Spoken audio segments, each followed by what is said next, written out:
2008 ராஜபக்ஷே இந்திய அரசின் ஆதரவோடு இனக்கொலை போரை தீவிரப்படுத்திய போது அங்கிருந்த ஐநா உதவியாளர்கள், மனித உரிமை செயல்பாட்டாளர்கள், மருத்துவர்கள், செவிலியர்கள் எல்லோரையும் வெளியே அனுப்பிவிட்டுத்தான் அந்த படையெடுப்பை தொடங்கினார். உங்களுடைய உயிருக்கு நாங்கள் உத்தரவாதம் இல்லை என்று அறிவித்தார். ஏனென்றால் அவர் நடத்த விரும்பியது சாட்சிகளற்ற ஒரு போர். ஆனால் அந்த சாட்சிகளற்ற போரில் தங்கள் உயிரை பணயம் வைத்து சாட்சிகளாக இருந்தவர்கள் இந்த மருத்துவர்களும் செவிலியர்களும் உயிரை பொருட்படுத்தாமல் நின்று அந்த போராளிகளுக்கு மட்டுமல்ல, காயமற்ற மக்களுக்கு, இன்னும் இங்கே வேல்முருகன் சுட்டி காட்டியது போல காயமுற்ற எதிரிப்படையினருக்கும் கூட அவர்கள் சிகிச்சை செய்தவர்கள். ஒரு சிறுவன் அவன் காயமடைகிறான், அவன் காலை துண்டிக்க வேண்டும், ஆம்புடேஷன் பண்ணினாதான் உயிர் பிழைப்பான். ஆனால் ஆம்புடேட் பண்ணுவதற்கான மரத்து போகச் செய்கிற அனஸ்தட்டிக் மெடிசன் அங்கே கிடையாது, எந்த மருந்து கிடையாது. அந்த மருந்து கிடைக்காத நேரத்தில் அந்த சிறுவன் கேட்கிறான், நீங்கள் என் காலை துண்டிப்பதற்கு முன்பு ஒரு குவளை கஞ்சியை கொடுத்தால் போதும், அந்த உணவு கூட கிடையாது. அந்த நிலையிலும் கூட பல உயிர்களை காப்பாற்றியவர்கள். சில பெயர்கள் நமக்கு நன்றாக தெரியும். டாக்டர் சத்தியமூர்த்தி, அவர் அதற்கு பிறகு அங்கிருந்து தப்பி வந்து அவருக்கு சர்வதேச மருத்துவ விருது வழங்கப்பட்டது. ஆனால் அந்த அரசு சத்தியமூர்த்தியை கைது செய்து சிறையில் அடைத்து வைத்திருந்தது. இன்னொரு பெயரை நினைவு கொள்ள வேண்டும், டாக்டர் வாணி. இவர்கள்தான் அந்த மரத்து போகும் மருந்து கூட இல்லாத நிலையிலும் பல அறுவை சிகிச்சைகளை நடத்தி பல உயிர்களை காப்பாற்றியவர் அந்த வாணி தான்.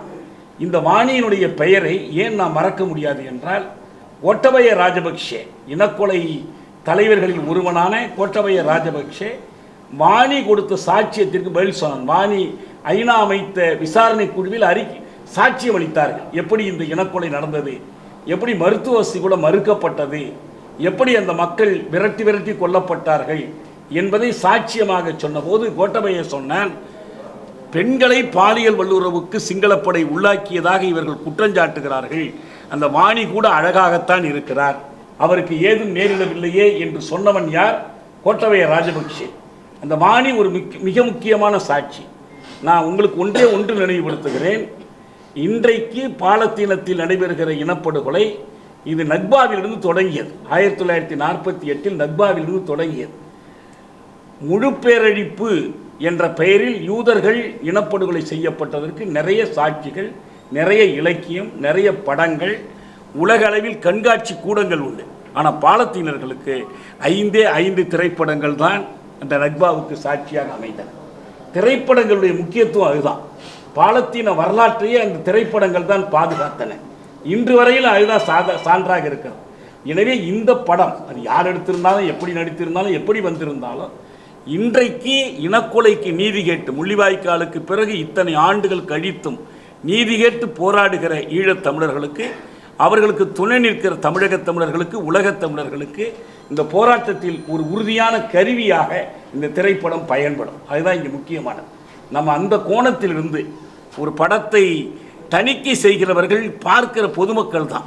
தணிக்கை குழு என்று ஒன்று இருக்கலாம், ஆனால் அதையும் தாண்டி இந்த மக்கள் தான் தணிக்கை செய்யணும். தியேட்டர்காரர்களோ, படத்தயாரிப்பாளர்களோ, விநியோகஸ்தர்களோ, வட்டிக்கு கடன் கொடுக்கிறவர்களோ அவர்கள் கையில் திரைப்பட கலை சிக்கி கொள்ளக்கூடாது. இவை நான் சொல்ல விரும்புவது ஒன்று தான். இது படைப்பாளியின் உரிமை மட்டுமல்ல, படைப்பாளியின் உரிமை முக்கியமானது. அதைவிட முக்கியமாக அந்த படைப்பை பார்த்து சுவைத்து வரலாற்றில் பயன்பெறுகிற மக்களாகிய நம்முடைய உரிமை. எனவே எந்த படமாக வேண்டுமானால் இருக்கட்டும், நல்ல படம் ஓடுவதும் கெட்ட படம் ஓடாமல் போவதும் பார்க்கிற நம் கையில் இருக்க வேண்டுமே தவிர ஒரு தியேட்டர் அதிபரின் கையிலோ, வேறொருவர் கையிலோ, ஏன் அரசின் கையிலோ கூட இருக்கக்கூடாது. அப்படிப்பட்ட உரிமைகளை, படைப்பாளியின் உரிமையை மட்டுமல்ல, பார்க்கிறவனின் உரிமையையும் பாதுகாக்கிற பொறுப்பு ஜனநாயகத்தின் பெயரால் அரசாள்கிறவர்களுக்கு உண்டு என்பதை நாங்கள் எங்களுடைய இந்த கூட்டமைப்புகள் சார்பில் நினைவுபடுத்துகிறோம். நன்றி.